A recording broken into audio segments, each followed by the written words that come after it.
سلام بچه، امشب یه گربه مردش که ماشین زد. واقعا عقب زد برای که اون موقع هم بهش خندید. واقعا بچه مواظب باشید. الان جلوترم فکر کنم اون ماشینی تصادف کرده بود، برای اینکه داشت از اون ماشینایی که ماشین تصادف کرده رو میبرد. و الان بپرسیم که دوستم چشه.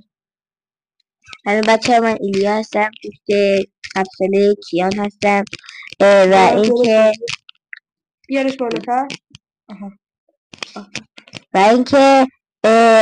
از نظر من هیچ وقت سعی نکنید که گربه یا چیزی اذیت بکنید، چون هم آش شما رو میگیره، هم خود شما رو نفرین میکنه.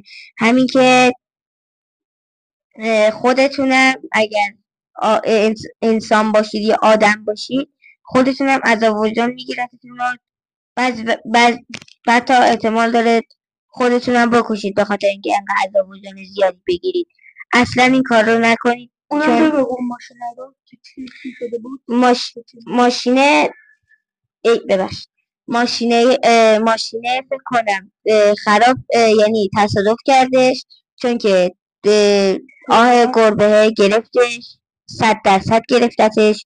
و از نظر من اون فرد باید بمیره، چون اون کاری که این کار رو هیچ آدم سالمی با یه حیوان نمیکنه.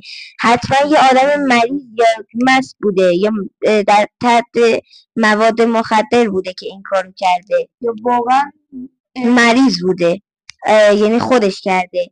هرچی هم ما بهش میگفتیم چرا این کارو کردی لعنتی، میگفت لعنتی خودتی و فلان و بسار، میخندید و میرفت.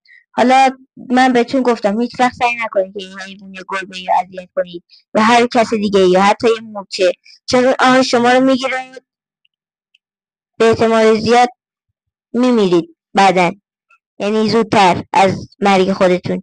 بفرمایید. بچه ها دوستم گریم کرد و بچه ها واقعا بد داشت جون میداد دیگه. نخواستم ویدیوشو بهتون نشون بدم برای اینکه اصلا نمیشد، برای اینکه نشونم میدادم خود یوتیوب بند میکرد خودمونو. و بچه واقعا خود بدیه این کار، مخصوصا شب. حالا ما اگر قصد نبود که یه چیزی میگفتیم، شاید نیده. خود گربه هم میخواست زندگیشو کنه دیگه، من میخواست چیکار کنه. اون بدبختم که مرد. از خودم معلوم بچه نبود، نمیخواست بره شیر بده.